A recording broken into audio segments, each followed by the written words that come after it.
Hello student, स्वागत है आपका आईसीटी वर्चुअल क्लासेस में। मैं कविता उपस्थित हूँ आपके सामने चैप्टर नंबर 15 के क्वेश्चन आंसर्स के साथ, जिसमें हम कर रहे थे प्लांट ग्रोथ एंड डेवलपमेंट के क्वेश्चन आंसर्स को। कुछ क्वेश्चंस को हमने कर लिया है और कुछ को हम आज यहाँ पे डिस्कस करेंगे। तो आइए चलते हैं स्मार्ट बोर्ड की तरफ। तो क्लास हम कर रहे थे चैप्टर नंबर 15 के क्वेश्चन आंसर्स को, जिसका नाम है प्लांट ग्रोथ एंड डेवलपमेंट। यानी कि हम देख रहे थे प्लांट में ग्रोथ एंड डेवलपमेंट किस प्रकार से होता है। हमने यहाँ पे कुछ क्वेश्चंस को डिस्कस कर लिया, जिसमें हमने जो बेसिक जो हमारा है चैप्टर, क्योंकि हम चैप्टर में क्या पढ़ने वाले हैं वो हमने देख लिया कि प्लांट ग्रोथ को किस प्रकार से हम डिफाइन करेंगे, प्लांट डेवलपमेंट को हम किस प्रकार से डिफाइन करेंगे। उसके बाद हमारे पास आए हैं कि यहाँ पे जो ग्रोथ रेगुलेटर्स हैं या फिर ग्रोथ हार्मोन्स हैं, वो केमिकल जो कि प्लांट में ग्रोथ या डेवलपमेंट के लिए रिस्पॉन्सिबल होते हैं, वो कौन कौन से होते हैं, आपको सबके नाम यहाँ पे याद रखने हैं। तो हमने कहा कि वो 5 प्रकार के होते हैं: auxin, gibberellin, cytokinin and abscisic acid या इथाइलिन। 5 प्रकार के हमने क्या देखे थे, हार्मोन देखे थे। और आपने पांचों की जो मेन जो फंक्शन होता है वो हमने देखा था। जब आपने चैप्टर पढ़ा होगा तो आपने जो फंक्शन देखे होंगे, अलग अलग हार्मोन के अलग अलग फंक्शन हमने देखे हैं और काफ़ी सारे फंक्शन हमने देखे हैं। बट अगर एक नंबर के क्वेश्चन में आपसे पूछा जाता है कि ऑक्सिन का क्या कार्य है, आप वहाँ पे एक जो फंक्शन है एक लाइन में उसे बता सकते हैं। इस प्रकार से आपको पांचों जो हार्मोन्स हैं उनके मुख्य कार्य आपको पता होने चाहिए। नेक्स्ट हमने देखा था जो जिबरलिन है, तो जिबरलिन को हमने डिटेल में देखा था। हमने जिबरलिन की डिस्कवरी देखी थी, किस प्रकार से इसकी डिस्कवरी हुई है, कैसे हम इसे क्या करते हैं, डिनोट करते हैं। जैसे हमने कहा GA1, GA2 और GA3 से जिबरलिन को हम डिनोट करते हैं। नेक्स्ट हमने कहा था सबसे पहला जो जिबरलिन खोजा गया है वो है GA3। ये आपको इम्पोर्टेंट चीज याद रखनी है। अगर हम नेचर की बात करें जिबरलिन की, हमने कहा कि ये एसिडिक होता है नेचर में, यानी अम्लीय गुण इसमें पाया जाता है। अम्लीय गुण का मतलब होगा कि जो पीएच है, पीएच इसका 7 से कम होगा। यही बात हम करते हैं जब भी एसिडिटी और बेसिक नेचर की बात आती है, यानी कि अम्लीय और क्षारीय गुण की बात आती है, तब तक हम किसकी बात करते हैं, पीएच स्केल की बात करते हैं। क्योंकि पीएच स्केल ही वो स्केल है जो हमें बताता है कि कोई भी पदार्थ एसिडिक है, बेसिक है या क्या है, नेचुरल है, यानी कि उदासीन है। इस प्रकार से हमने देखा था। नेक्स्ट हमने देखा जो जिबरलिन है एग्रीकल्चर में उसकी क्या क्या भूमिका है, क्या क्या फंक्शन है। तो जितने पॉइंट हमने अभी जिबरलिन के बारे में पढ़े हैं, उतने ही पॉइंट हमने सारे हार्मोन्स के बारे में पढ़े हैं। चाहे वो ऑक्सिन हो, चाहे वो एब्सिसिक एसिड हो, चाहे वो इथाइलिन हो, सबके हमने क्या क्या पढ़े, यहाँ पे हमने डिस्कवरी पढ़ी और उनके फंक्शन पढ़े।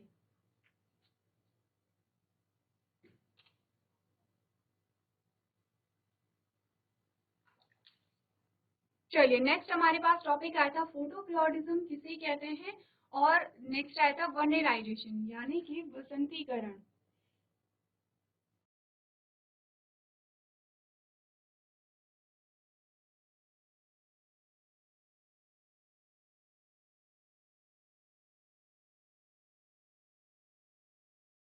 तो फोटोपिरियोडिज्म और जो वर्नेलाइजेशन है उसे क्या कहते हैं, क्या डेफिनेशन होती है।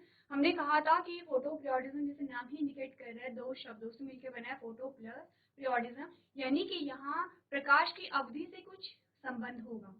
तो हमने कहा कि फोटोपिरियोडिज्म हम ऐसे डिफाइन कर सकते हैं कि फोटोपिरियोडिज्म एक ऐसा टाइम पीरियड है, एक ऐसा पीरियड है कि जिसमें प्लांट को जितनी प्रकाश की आवश्यकता होती है अपने फ्लावरिंग के लिए, यानी कि कोई प्लांट है और उस प्लांट में, उस पौधे में पुष्पन की प्रक्रिया हो रही है, यानी कि वहाँ पे फूलों के निर्माण के लिए, पुष्पन की प्रक्रिया के लिए कितने प्रकाश की आवश्यकता है, उसे हम क्या कहते हैं, फोटोपिरियोडिज्म कहते हैं। इसी के बेस पे हमने दो प्रकार के प्लांट की बात की थी। हमने दो प्रकार के प्लांट की बात की थी, शॉर्ट डे प्लांट और लॉन्ग डे प्लांट। दो प्रकार के प्लांट आए। हमने कहा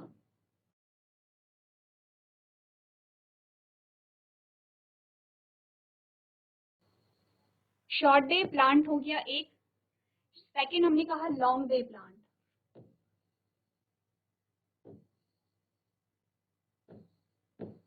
देखिए अब शॉर्ट डे प्लांट और लॉन्ग डे प्लांट का क्या मतलब है, सिंपल सी, अगर हम सिंपल लैंग्वेज में देखें, हमने कहा शॉर्ट डे प्लांट्स वो होते हैं जो कि क्या होते हैं, सर्दियों के टाइम पे ग्रो होते होंगे। सर्दियों के टाइम पे वहाँ पे क्या पुष्पन की प्रक्रिया होती होगी, क्योंकि शॉर्ट डे का सिंपल सा मतलब है कि वहाँ पे प्रकाश की जो अवधि है वो कम होगी, यानी कि प्रकाश का जो ड्यूरेशन है जिसे हम फोटो पीरियड कह रहे हैं, फोटो यानी कि प्रकाश लाइट और पीरियड यानी कि अवधि, जहाँ पे प्रकाश की अवधि कम होगी उसे हम क्या कह रहे हैं, शॉर्ट डे प्लांट कह रहे हैं। अब शॉर्ट डे प्लांट को हम और क्या कह सकते हैं, हम लॉन्ग नाइट प्लांट भी कह सकते हैं।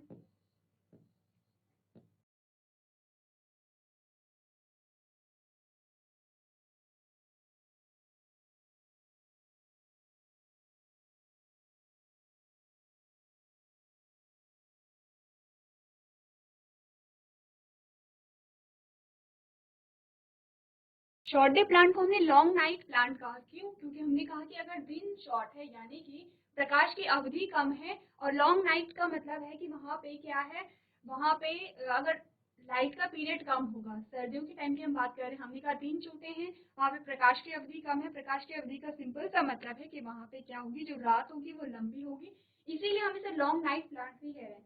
उसी प्रकार से लॉन्ग डे प्लांट को हम क्या कह सकते हैं, शॉर्ट नाइट प्लांट कह सकते हैं।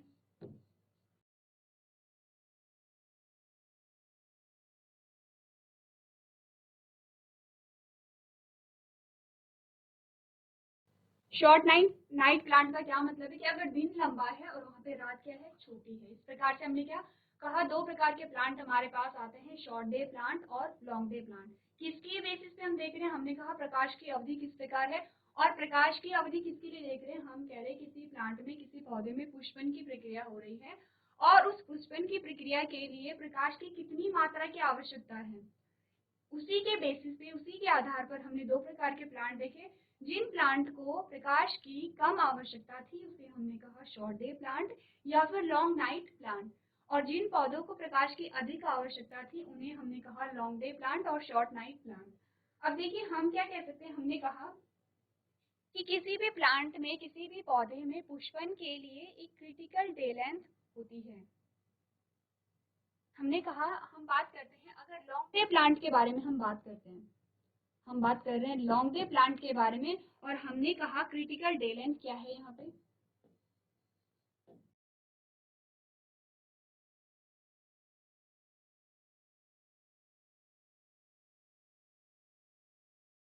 Critical day length. अब क्रिटिकल डे लेंथ क्या होगी, फॉर एग्जांपल हमने कहा क्रिटिकल डे लेंथ है यहाँ पे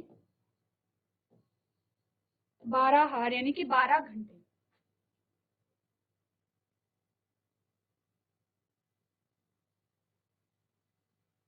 तो 12 घंटे का क्या मतलब है, क्रिटिकल डे लेंथ का क्या मतलब है, यानी कि जो दिन की जो लंबाई है कम से कम यहाँ पे 12 घंटे होनी चाहिए। अगर 12 घंटे से कम यहाँ पे डे लेंथ हुई, डे लेंथ से क्या मतलब है कि यहाँ पे प्रकाश की अवधि जो है अगर 12 घंटे से कम होती है, इसका मतलब कि यहाँ पे जो प्लांट है वो ग्रो नहीं करेगा। देखिए जो क्रिटिकल जो कंसंट्रेशन होता है, क्रिटिकल कंसंट्रेशन की भी हमने बात की थी, कहाँ पे, जब हम पढ़ रहे थे यहाँ पे मिनरल्स के बारे में, मिनरल्स न्यूट्रिशन वाला चैप्टर हम पढ़ रहे थे, और आपको अच्छे से याद होगा कि वहाँ पे हमने किसकी बात की थी, क्रिटिकल कंसंट्रेशन की बात की थी। हमने कहा कि प्लांट को अगर किसी पोषक तत्व की आवश्यकता है और उसी कितनी आवश्यकता, एक फिक्स अमाउंट होता है, फिक्स एक मात्रा होती है, अगर उस मात्रा से कम उस प्लांट को पोषक तत्व दिया जाए, फॉर एग्जाम्पल हम मान लेते हैं कि प्लांट को क्या है, यहाँ पे पोटेशियम की आवश्यकता है, 2 ग्राम पोटेशियम की आवश्यकता है।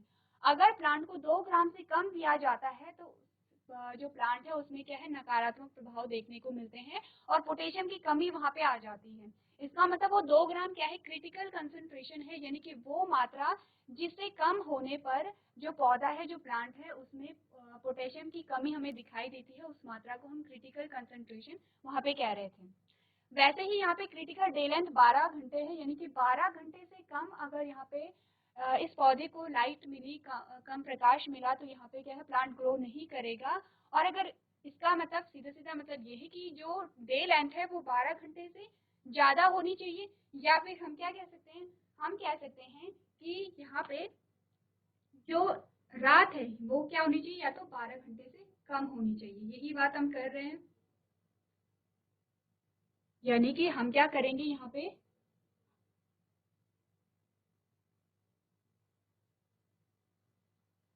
दो कंडीशन आ सकती है यहाँ पे, हमने कहा day length will be higher than 12 our,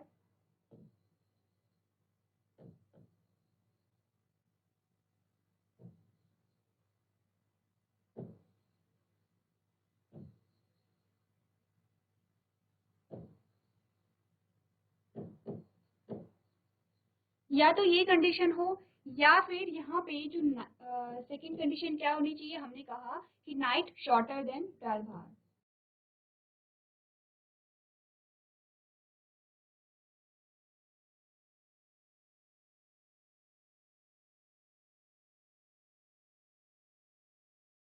ये हमने बात की, हमने कहा क्रिटिकल डे लेंथ। अगर हम लॉन्ग डे प्लांट की बात करें, लॉन्ग डे प्लांट वो होते हैं जिनके लिए अधिक प्रकाश की आवश्यकता होती है। हमने एग्जांपल देखा, हमने कहा कोई प्लांट है जिसका कि क्रिटिकल डे लेंथ कितना है, 12 घंटे है, यानी कि कम से कम 12 घंटे की का जो फोटो पीरियड है उसे चाहिए, यानी कि प्रकाश की अवधि 12 घंटे होनी चाहिए। अगर 12 घंटे से कम होती है तो पुष्पन की प्रक्रिया नहीं होगी। 12 घंटे से अधिक यहाँ पे क्या होनी चाहिए, जो डे लेंथ है वो 12 घंटे से अधिक होनी चाहिए। और अगर सेम इसी बात को हम दूसरी तरीके से कहें, हमने कहा जो रात है वो 12 घंटे से कम होनी चाहिए। देखिए, अगर रात 12 घंटे से, टोटल हमारे पास 24 घंटे हैं, टोटल हमारे पास 24 घंटे हैं। अगर यहाँ पे जो नाइट है, अगर यहाँ पे नाइट है, जो रात है वो 12 घंटे की होगी तो दिन भी यहाँ पे 12 घंटे का होगा। अगर यहाँ पे जो रात है वो 12 घंटे से अधिक हो जाती है, इसका मतलब कि जो दिन है वो 12 घंटे से कम होगा। तो हमने क्या कहा कि जो नाइट है वो 12 घंटे से कम होनी चाहिए, 12 हार्स से कम होनी चाहिए। ये बात हमने की, 12 घंटे से कम होगी। अगर जो रात है वो 12 घंटे से कम होगी तो ऑब्वियसली बात है दिन क्या होगा, 12 घंटे से अधिक होगा। ये किसके लिए क्रिटिकल पीरियड है, ये हमारे जो शॉर्ट डे प्लांट है उसके लिए। अगर हम बात करें जो लॉन्ग डे प्लांट है उसके लिए हमने क्रिटिकल पीरियड देखा। अगर हम बात करें शॉर्ट डे प्लांट की,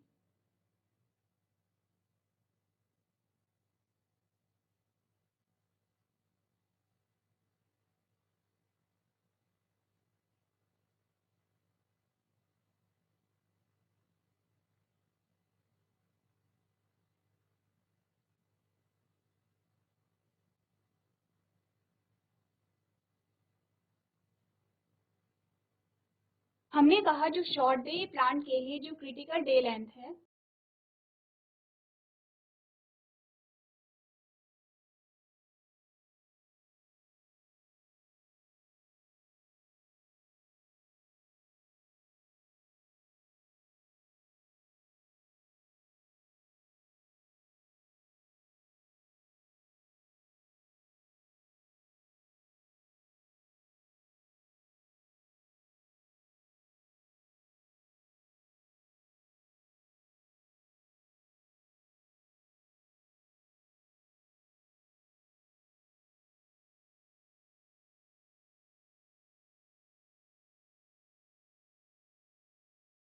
वो है 10 हार, यानी कि 10 घंटे। यानी इसका मतलब ये है कि ये जो प्लांट है, ये जो पौधा है, ये तब ग्रो करेगा जब वहां पे डे लेंथ यानी कि दिन की जो लंबाई है वो क्या होगी, 10 घंटे से कम होगी। यहाँ पे क्या होगा, 10 घंटे से कम होगी। तो 10 घंटे से या तो क्या है, जो डे है,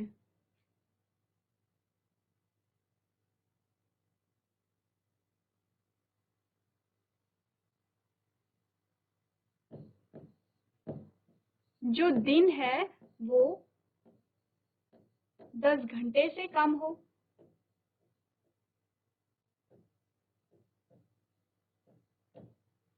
पहला पॉइंट ये कह रहा है। और सेकंड कह रहा है कि जो रात है वो क्या हो,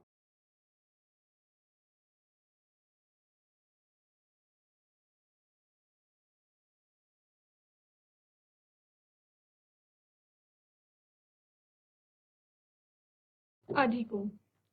ये बात यहाँ पे बताई जा रही है। देखिए, हमने कहा कि क्रिटिकल डे लेंथ, एक तो लॉन्ग डे प्लांट में हमने देखा 12 घंटे, इसका मतलब कि जो 12 घंटे का मतलब है कि जो दिन है वो 12 घंटे से अधिक होना चाहिए। हमने कहा यहाँ पे नाइट की बात हो रही है। अगर हम डे की बात करें,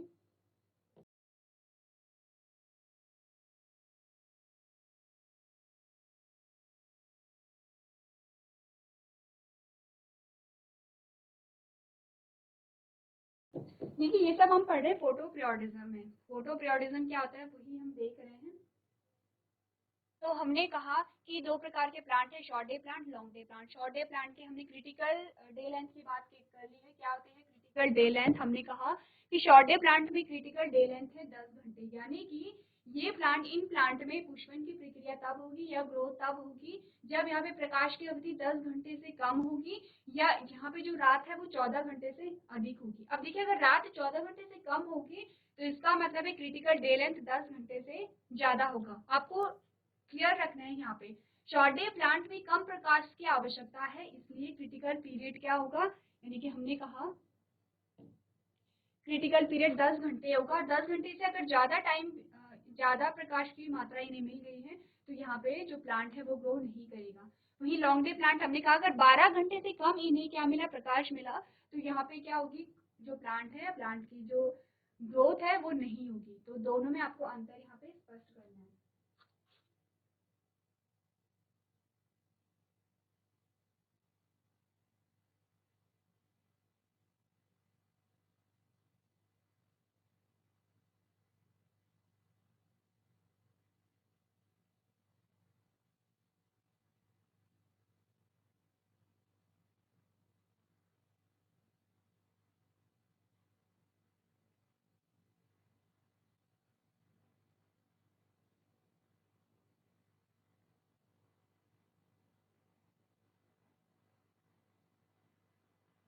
चलिए ये जो अभी हमने पढ़ा है इसे अगर हम डायग्राम के माध्यम से समझें तब शायद से आपको ज़्यादा क्लियर होगा।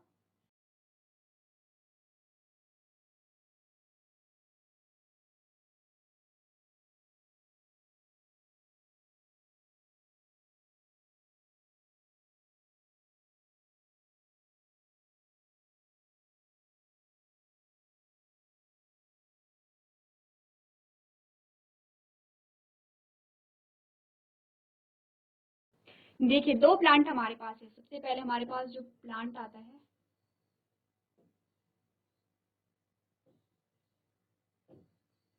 एक प्लांट हमारे पास ये है और एक हमारे पास ये है।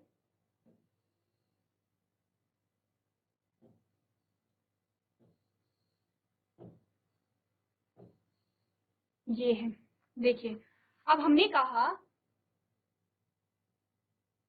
ये है लॉन्ग डे प्लांट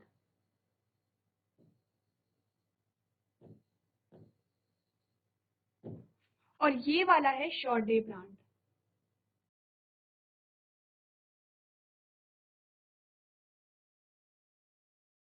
तो हमने कहा इस लॉन्ग डे प्लांट को जब यहाँ पे कितना टाइम मिला, यहाँ पे जो डे लेंथ थी वो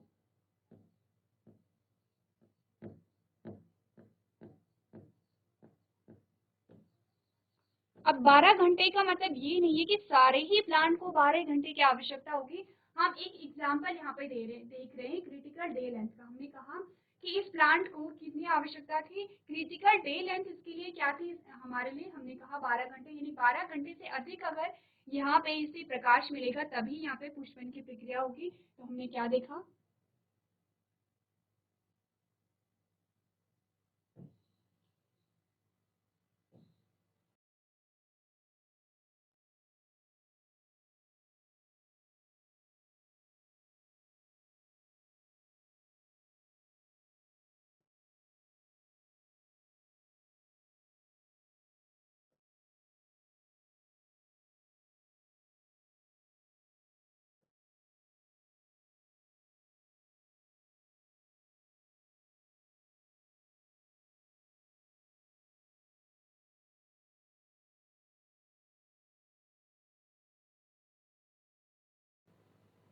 यहाँ पे पुष्पन की प्रक्रिया हमें देखने को मिल गई है जब यहाँ पे 12 घंटे से अधिक टाइम मिला इस प्लांट को। अब शॉर्ट डे प्लांट में हमने क्या देखा, हमने देखा जब इसे जो यहाँ पे क्रिटिकल डे लेंथ थी जब 10 घंटे से कम,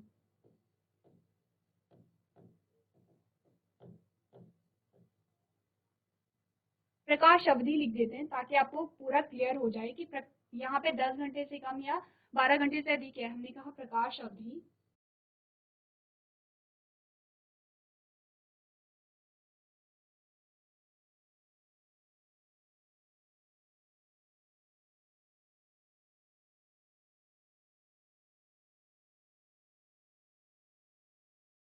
10 घंटे से कम है। तो क्या हुआ यहाँ पे हमें,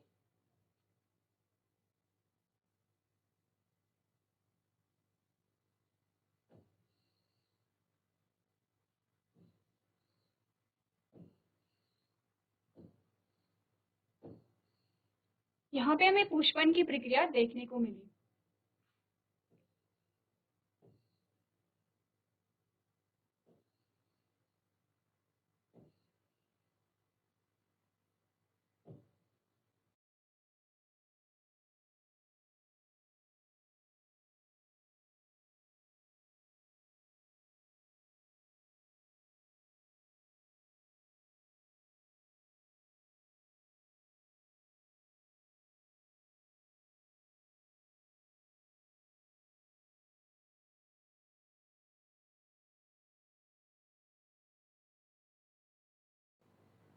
देखिए, अब हमें ये पता चल गया है कि क्या हो रहा है। अगर यहाँ पे फ्लावरिंग चाहिए तो इसका मतलब जो प्रकाश है, निश्चित अमाउंट चाहिए हमें प्रकाश का, तभी यहाँ पे फ्लावरिंग होगी। अब अगर यहाँ पे हम अगर लॉन्ग डे प्लांट भी देखते, यहाँ पे 12 घंटे से अधिक का टाइम नहीं मिलता तो यहाँ पे फ्लावरिंग नहीं हो पाती। हमने कहा यहाँ पे 12 घंटे से अधिक टाइम नहीं मिलता इसे, तो यहाँ पे फ्लावरिंग नहीं हो पाती। वहीं हमने शॉर्ट डे प्लांट में देखा कि अगर यहाँ से 10 घंटे से अधिक यहाँ पे अगर प्रकाश मिल जाता है तो यहाँ पे फिर भी फ्लावरिंग नहीं होती, क्योंकि इसे कम टेम्परेचर की आवश्यकता है, कम प्रकाश अवधि की आवश्यकता है। तो इस प्रकार से जब भी यहाँ पे क्या होगा, फोटो पीरियोडिज्म आएगा और वहाँ पे आपसे पूछा जाएगा क्रिटिकल डे, जो क्रिटिकल डे लेंथ अगर आपसे पूछा जाएगा तो आप इस प्रकार से डायग्राम यहाँ पे बनाएंगे।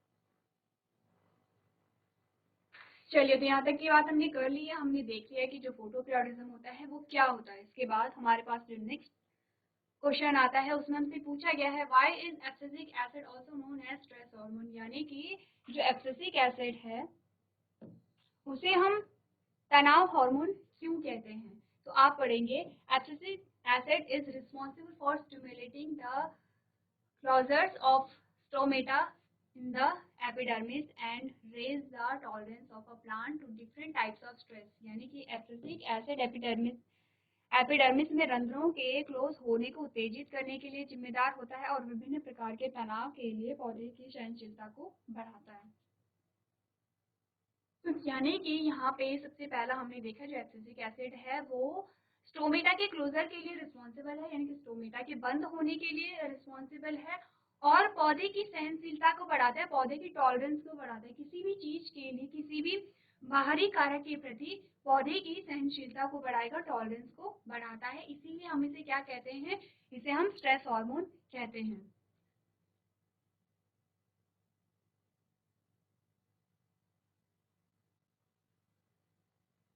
नेक्स्ट हमने क्या देखा, हमने देखा abscisic acid is responsible for promoting seed dormancy thereby ensuring the germination of seed during a favorable condition, यानी कि हमने क्या कहा, एब्सिसिक एसिड बीजों की निष्क्रियता को बढ़ावा देने के लिए जिम्मेदार है, जिससे अनुकूल परिस्थितियों में बीजों का अंकुरण सुनिश्चित होता है। देखिए, सीड डोमेंसी हमने क्या कहा, हमने कहा जो बीजों में जो अंकुरण होता है, कभी कभी क्या होता है कि जो बीजों में अंकुरण होता है वो जो वातावरण की जो कंडीशन होती है, जो परिस्थिति होती है उस पर डिपेंड करता है। पर कभी ऐसी कंडीशन आती है कि चाहे बाहर की जो कंडीशन है वो फेवरेबल हो, अनुकूल भी हो, तब भी यहाँ पे जो सीड डोर्मेंसी नहीं आती है, क्योंकि जब जो बीजों का अंकुरण होगा वो तभी होगा जब बीज की जो आंतरिक रूप से बीज में वहां पे तैयारियां होंगी पूर्ण रूप से अंकुरण के लिए।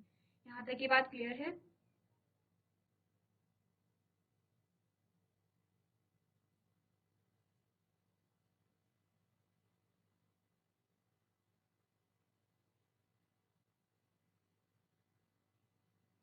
नेक्स्ट हमने देखा this helps in a seed withstand desiccation and to induce a dormancy towards the end of the growing season in plants thereby promoting the absorption of the fruit, leaves and flower। यानी कि यह बीजों को के सूखेपन का सामना करने में मदद करता है और पौधे में बढ़ते मौसम के अंत में सुषुप्ति को प्रेरित करता है, जिससे फलों, पत्तियों और फूलों की अनुपस्थिति को बढ़ावा मिलता है।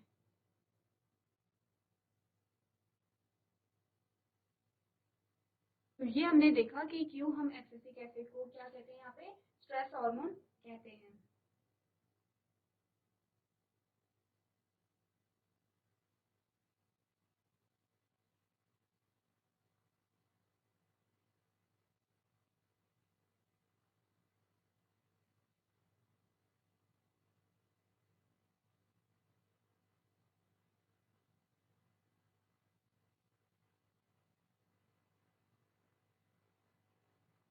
चलिए इसके बाद जो नेक्स्ट क्वेश्चन हमसे पूछा जा रहा है उसमें हमसे कहा गया है both short day plant and long day plant can produce flower simultaneously in a given place.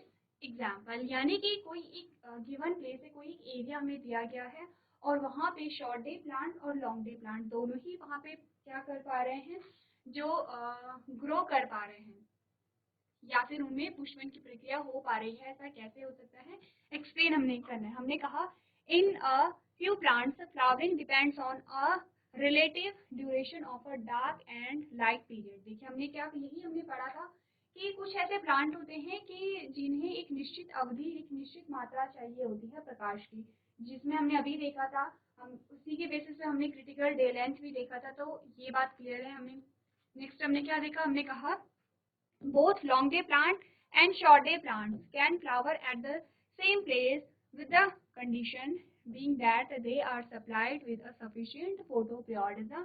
यानी कि एक ही स्थान पर जो लॉन्ग डे प्लांट है और शॉर्ट डे प्लांट है वो दोनों ही अपनी पुष्पन की प्रक्रिया कर सकते हैं, लेकिन वहाँ पे शर्त क्या होती है कि उन्हें सफिशिएंट फोटो पीरियड मिले, यानी कि जितनी प्रकाश की आवश्यकता है उन्हें उतना प्रकाश वहाँ पे मिले।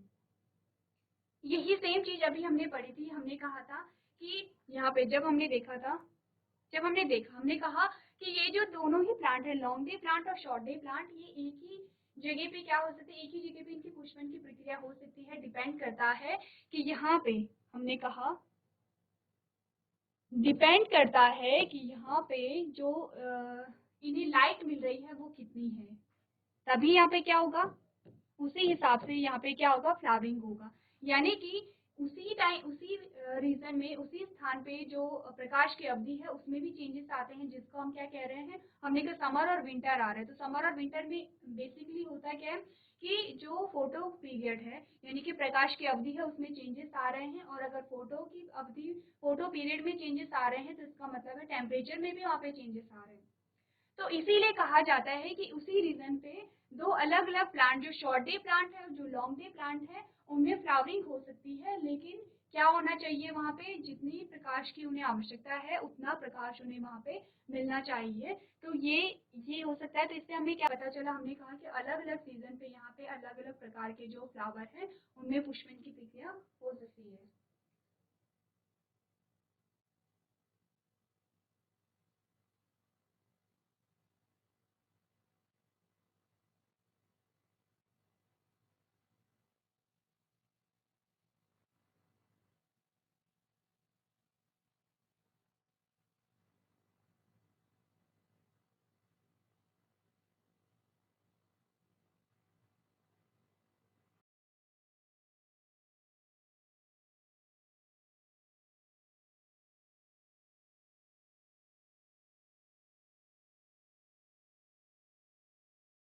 चलिए अगला प्रश्न हमारे पास आता है,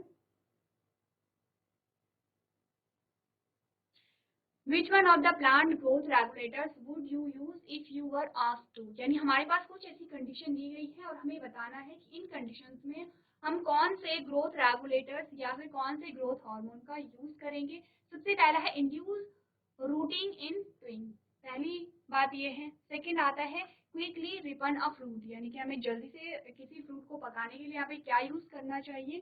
थर्ड है हमारे पास डिले लीफ सेंसेशन, यानी कि जो लीफ है, जो पत्तियां हैं, उनमें मेच्योरिटी देर से है। मेच्योरिटी क्योंकि क्या होता है कि जब पत्तियां मेच्योरिटी गेन कर जाती है तो धीरे धीरे क्या होता है, वो जो प्लांट है वहां से डिटैच होने लगती है। तो ऐसा हम क्या करें कि जो यहाँ पे पत्तियों का झड़ना है या पत्तियों में मैच्योरेशन है वो डिले हो पाए। फोर्थ कह रहा है induce growth in axillary bud. जो एक्सिलरी बर्ड्स हैं उनमें हमें ग्रोथ करानी है, वृद्धि करानी है। और जो नेक्स्ट है वो कह रहा है बोल्ड अ रोसेट प्लांट, यानी कि यहाँ पे हमें बताना है कि इन कंडीशन में हम किन किन चीजों का यहाँ पे उपयोग करेंगे। और लास्ट कह रहा है induce immediate stomatal closure in leaves, यानी कि हमें क्या करना है, इमीडिएटली पत्तियों के जो रंध्र है, जो स्टोमेटा है, उन्हें क्लोज कराना है। तो क्या क्या चीजें हम यहाँ पे यूज करेंगे। सबसे पहले हम सॉल्यूशन में देखेंगे कि जो रूटनिंग के जो ट्विंक हैं उन्हें ग्रो कराने के लिए हम यहाँ पे क्या यूज करेंगे, यानी कि जो जड़ें हैं, जड़ों की जो शाखाएं हैं उन्हें ग्रो कराने के लिए हम यहाँ पे क्या यूज करेंगे। हमने कहा था जब हमने ग्रोथ की बात की थी तो कौन से ग्रोथ रेगुलेटर्स की बात की थी, ऑक्सिन की यहाँ पे बात हुई थी। तो क्या आया आंसर हमारे पास, क्या है, हमने कहा इंड्यूस्ड रूटनिंग इन अ ट्विंक। हम यहाँ पे क्या यूज कर रहे हैं, ऑक्सिन को यूज कर रहे हैं।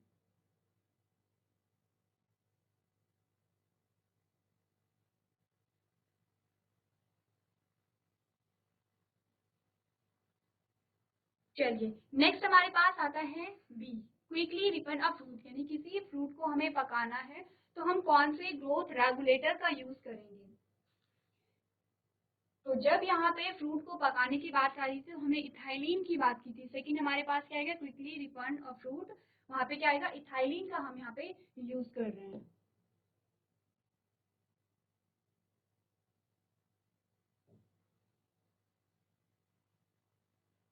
चलिए जो नेक्स्ट हमारे पास है वो है सी, और उसमें कहा गया है डिले लीफ सेंसेशंस। तो यहाँ पे जो लीफ की जो मैच्योरिटी है उसे डिले करने के लिए हम यहाँ पे यूज करेंगे साइटोकाइनिन को। क्या होगा यहाँ पे यूज, साइटोकाइनिन यूज हो रहा है।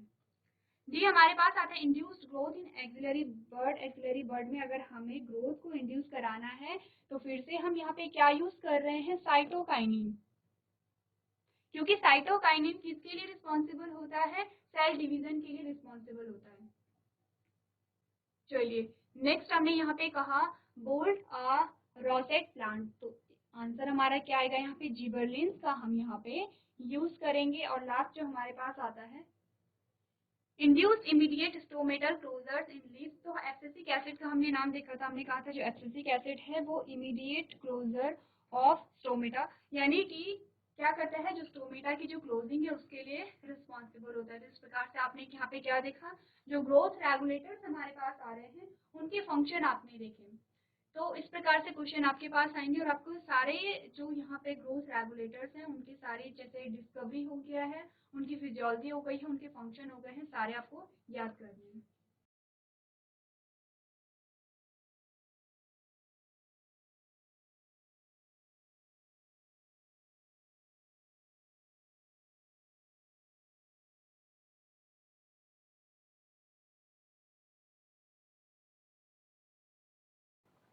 सो क्लास आज हमने कुछ क्वेश्चन आंसर्स को डिस्कस किया जिसमें हमने डिटेल में देखा है फोटो पीरियोडिज्म को आप किस प्रकार से प्रदर्शित करेंगे। तो आज के सेशन में हम इतना ही करेंगे। अभी तक क्लास में बने रहने के लिए आपका धन्यवाद।